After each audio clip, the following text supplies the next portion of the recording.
Fala pessoal, tudo bom? No vídeo de hoje eu vou mostrar esse painel aqui. Eu recebi a solicitação para construir um painel de uma pessoa que era gerente de uma área, que ia fazer a apresentação para alta gerência, além de planos de ação. Ela controlava isso numa tabela, que eu já vou mostrar daqui a pouco como que era essa tabela. E aí eu construí esse painel para ela fazer a apresentação e ficar muito mais concentrado os dados e ficar mais fácil de tomar ação. Vamos agora entrar no detalhe dessa planilha.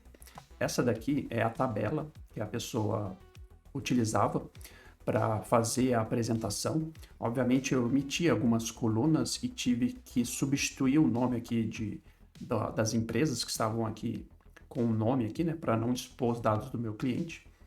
E aqui ele exibia dessa maneira, começava a reunião, e aí ele ia filtrando aqui, né, e aí vocês podem ver que tudo está em inglês, né, tem algumas informações de data que está em português, mas é porque o Excel aqui, onde eu estou utilizando, ele está formatado para dados em português, né? E essa pessoa utiliza com a língua estrangeira, né? Inglês. E aí essa pessoa exibia os dados, né? E assim, ele ia filtrando aqui, né? E aí colocava aqui como uma data mais próxima para ser resolvida. Ia colocando aqui os status, ia passando item a item, blocos por blocos na reunião. E aí fica bem cansativo, né? Porque você fica vendo tabelas de dados, né, fazendo as discussões, né, e ficava pouco produtivo isso, né, só tabela, só dados, né. E aí a ideia dessa pessoa que nos procurou era ter algo mais visual, que é esse dashboard, principalmente porque ia ser apresentado ali para cargos de alto nível da empresa, e aí esse foi o dashboard que a gente montou. Inicialmente, então, a gente criou esse painel e a gente fez uma quebra na tabela de dados, que aqui, nessa tabela de dados aqui, tinha ações que precisavam ser finalizadas, tinha aqui uma data, né? E tinha ações também rotineiras, né? Assim, do dia a dia. E aí, então, eu quebrei essas ações aqui, deixei essas weekly calls aqui. Aqui, sim, entrariam as ações que precisavam ser feitas semanalmente, né? Como fosse um follow-up, um fornecedor, algo do tipo, né? E aqui, sim, surgiria ações que poderiam ser anotadas aqui.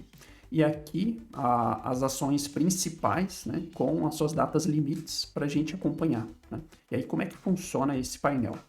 Aqui ia ser escolhido aqui o fornecedor, né? Que ele adotou um nome diferente aqui, que eu precisei substituir porque ia acabar entendendo aqui qual ramo que era, né, desse meu cliente, então eu precisei substituir aqui. E aqui funcionaria da seguinte maneira: all então todas, né, então a gente está vendo aqui os dados de todas esse gráfico aqui, né. Se eu selecionar aqui só um fornecedor, ele vai me mostrar o dado só desse fornecedor, tá? Então se eu clicar em outro aqui, ele vai me mostrando, tá? Eu vou deixar aqui all. E aqui a gente escolhe no eixo qual o período que a gente está enxergando. Se a gente quer ver os últimos dias, né? Então, estou gravando esse vídeo aqui no dia 24, né? Então ele mostra aqui os últimos 12 dias, tá? Se eu quero ver as últimas 12 semanas, né? E aí ele vai me mostrando isso aí é ótimo para fazer o acompanhamento, né? Ou se a gente quer ver os meses fechados, né? Então, novamente, eu estou gravando esse vídeo em setembro, ele mostra aqui o mês atual e depois os meses para trás, tá? E aí, nesse gráfico, a gente vai ter a barra em vermelho, que são as tarefas, as ações, os planos de ação que estão em atraso. Então, essa tarefa aqui, a gente tem 11 tarefas aqui. Ela foi criada em maio, né? E ela continua em atraso. Ela tinha uma data limite, provavelmente que já foi ultrapassada. E aí ela está em atraso, né? A gente tem as abertas, essas aqui, por exemplo, foram abertas no mês anterior, no mês passado, porém que elas têm uma data para finalização ainda que não chegou, por isso que elas estão em aberto, não estão em atraso. E a barra verde é as que estão fechadas.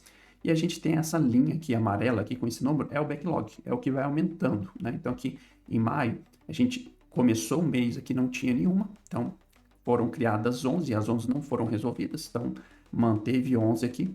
Nesse mês aqui de agosto, foram criadas 14 mais 7, então 21, só que dessas 21, 14 foram fechadas e 7 não foram fechadas, né? Então aumentou meu backlog, de 11 foi para 18, né? Essas 7 aqui aumentam o meu backlog. Por mais que teve bastante trabalho aqui e resolveu mais do que deixou aberta, né? Ainda a gente iniciou o mês e vai finalizar o mês com mais ações pendentes, né? São essas 11 aqui mais essas 7. Então, o backlog ele começa a mostrar para a gente o quanto tem de tarefa acumulada ali com a área ou com um responsável em específico. E aí você vai conseguindo ver se aquela área não está dando conta ali dessas ações, se o backlog começa a aumentar muito, né? E aí precisa ser feita uma outra ação. E à medida que a gente escolhe aqui, né, uma informação, a gente tem aqui ao lado a quantidade, né? Então a gente consegue ver aqui que tem duas abertas, são essas duas aqui. A gente tem 11 fechadas, né? Então, à medida que a gente vai mudando aqui essa informação ou essa informação do período, aqui do lado também a gente muda também. Na parte inferior aqui do dashboard, a gente tem aqui os fornecedores que têm mais atraso, né, mais planos de ação em atraso, aqui os que têm mais planos de ação em aberto e aqui os que têm mais planos de ação fechados. Aqui no canto inferior direito, eu vou tirar a minha câmera, a gente tem aqui, dividido aqui por assunto, né? Então, à medida que na tabela as pessoas forem inserindo aqui as informações, dividido aqui em assuntos, entenda aqui assuntos como fossem categorias, a informação já vai populando aqui nessa tabela, e aí a gente pode ter várias linhas lá de ações, né? De um único assunto. E aí o que ele vai fazer aqui? Ele vai pegar a última data, né? A data mais posterior aí, e aí essa informação aqui você vai utilizar para saber quando cada assunto vai ser resolvido, né? E aí fica fácil para o gestor que está acompanhando a reunião entender quando cada assunto vai ser finalizado, quando ele vai ser resolvido. Legal, pessoal? Então essa foi a planilha que a gente desenvolveu, é um dashboard que a gente criou para o nosso cliente exibir os dados, ficar mais fácil apresentar e todo mundo que está acompanhando a reunião conseguir focar e tirar melhores conclusões. Se você também precisa de uma planilha, um dashboard, algo que você precisa que seja criado em Excel ou Google Sheets, vou deixar aqui na descrição do vídeo para você fazer a solicitação. Legal, pessoal? Um abraço.